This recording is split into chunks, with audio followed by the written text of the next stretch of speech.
अभी 16 कारण पर्व चल रहे हैं।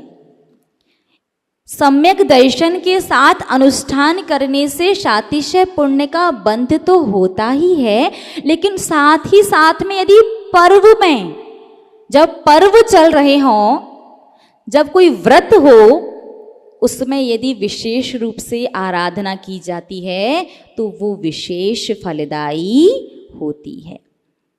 जैसे रावण के बारे में कथन आता है,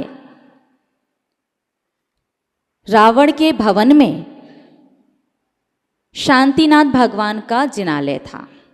बहुत बड़ा भक्त था भगवान शांतिनाथ का। तो रावण ने 16 दिन के शुक्ल पक्ष में भगवान शांतिनाथ की आराधना की। तो उस शुक्ल पक्ष में उसने जो मंत्र जाप किए थे, उन मंत्र के फल स्वरूप उसे बहुरूपिणी विद्या सिद्ध हुई थी। कौन सी विद्या? बहुरूपिणी विद्या। सिर्फ 16 दिन का शुक्ल पक्ष ही नहीं, और भी बहुत सारे निमित्त थे। एक तो उसकी भक्ति इतनी उत्कृष्ट थी। रावण की भक्ति के विषय में आचार्य भगवंतों ने लिखा है कि एक बार रावण जब वीणा समझते ना, वीणा लेकर के भगवान की भक्ति कर रहा था, तो भक्ति में इतना मगन हो गया कि वीणा का तार टूट गया। तो उसे लगा मैं तार जब तक सही करवाऊंगा या दूसरी वीणा बुलवाऊंगा तब तक भक्ति को रोकना पड़ेगा। तो अपने हाथ में से नस निकाल करके उसने वीणा की जगह पर लगा करके भगवान की भक्ति की थी।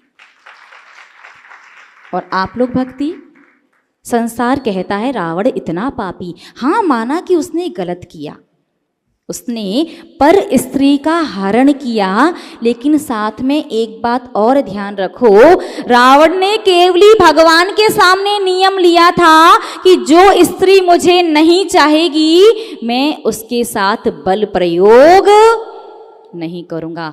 तो उसे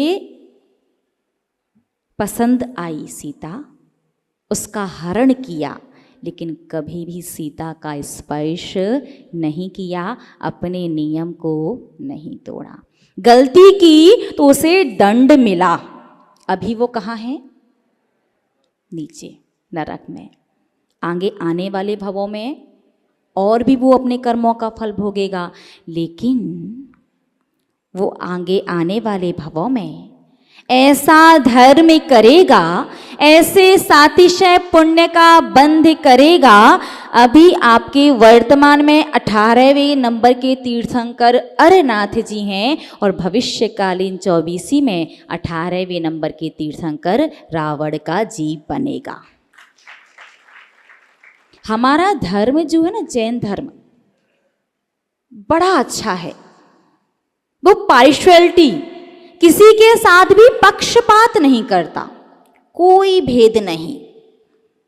चाहे वो होने वाले तीर्थंकर हों और चाहे सत्ता में जिनके तीर्थंकर प्रकृति चल रही हो, और चाहे जिनका गर्भ और जन्म कल्याणक भी क्यों ना हो गया हो, यदि कर्म किया है तो